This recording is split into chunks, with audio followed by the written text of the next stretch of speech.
అందరికీ జై శ్రీరామ్, జై భారత్ మాతాకి.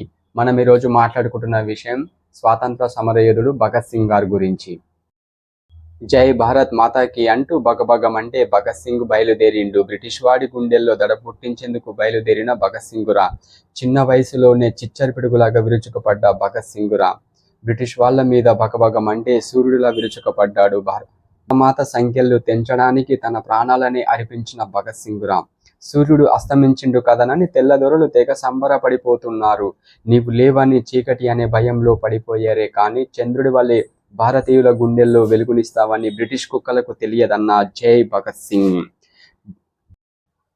భగత్ సింగ్ తల్లి తన కోసం కన్నలేదు, భారతదేశం కోసం కన్నది. వందే మాతరమమ్మ మీకు. 3 ఏళ్ల వయసులో తండ్రి మొక్కలు నాటుతున్నావు ఎందుకు అని అడిగితే బ్రిటిష్ వాడి గుండెల్లో పేల్చే తుపాకులుగా మారతావని అన్నాడు. జై భగత్ సింగ్. స్వాతంత్ర సమరయోధుల సమాధుల మీద మనం జీవిస్తున్నాం. మనం పూజించే దేవుడి ఫోటోల దగ్గర స్వాతంత్ర సమరయోధుల ఫోటోలు పెట్టి పూజించుకోవాలి. జై భారత్ మాతాకి.